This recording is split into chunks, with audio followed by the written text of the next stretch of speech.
আচলতে বিদ্যুৎ বিভাগৰ যি এই হঠকাৰী সিদ্ধান্ত, এই সিদ্ধান্তই সাধাৰণ জনতাক যথেষ্ট অসুবিধাৰ সৃষ্টি হৈছে।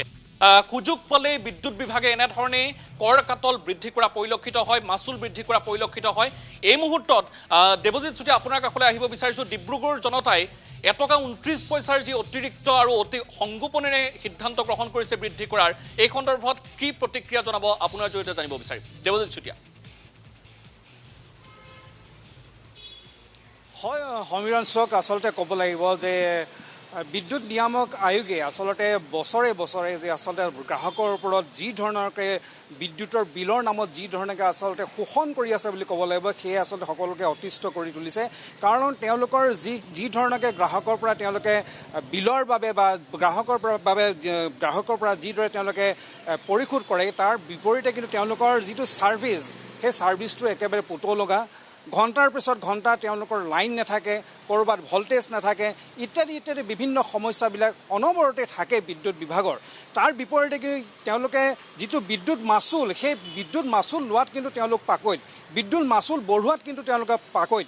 শেহতীয়াভাৱে যিটো কৰা হ'ল APPA বাবে যিদৰে এটকা 29 পইচা যি অস্থায়ীভাৱে যিটো বিল তেওঁলোকে লৈছিল, তাৰ পিছত কিন্তু এতিয়া সেইটো যিহেতু স্থায়ী কৰিবলৈ গৈ আছে, এই বিষয়টো লৈ কিন্তু ডিব্ৰুগড়ৰ গ্ৰাহকৰ মাজত যথেষ্ট প্ৰতিক্ৰিয়াৰ সৃষ্টি হৈছে। এনে বিলৰ বাবে তেওঁলোক হাহাকাৰ কৰি আছে, তাৰপিছতে এতিয়া আকৌ এটকা 29 পইচাকৈ তেওঁলোকৰ বিদ্যুতৰ মাচুল বৃদ্ধি হ'ব। এই বিষয়টো সন্দৰ্ভত মোৰ লগত এজন আছে, গ্ৰাহক আছে, মই তেওঁৰ পৰা জানিব বিচাৰিছোঁ যিহেতু বিদ্যুৎ নিয়ামক আয়োগৰ তেওঁলোকৰ যিখিনি ছাৰ্ভিচ, সেইখিনি কথা আমি সকলোৱে জানো। বিভিন্ন সমস্যা, কেতিয়াবা লাইন নাথাকে, কেতিয়াবা ভল্টেজ নাথাকে, ইত্যাদি ইত্যাদি। কিন্তু বিদ্যুতৰ মাচুল লোৱাত কিন্তু তেওঁলোক পাকৈত।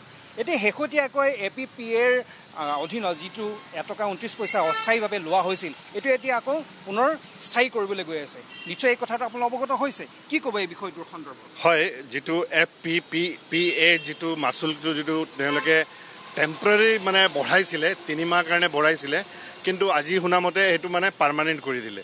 আৰু সেইটো মানে এটা প্লানিঙৰ হিচাপত যে এবাৰ লগাই দিওঁ, তাৰপিছত এইটো পাৰ্মানেণ্ট কৰি দিওঁ।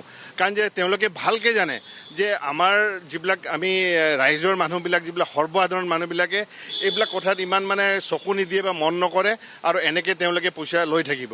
লগতে যিটো APDCL বা ACBৰ যিটো ফেচিলিটিবিলাক যিবিলাক থাকিব লাগে, ইমান টকা পইচা দি পেলাইও আপুনি চাওক, কালি 2 ঘণ্টা অলপ বৰষুণ হ'ল ইয়াত, আৰু আজি অলপ বৰষুণ হ'ল।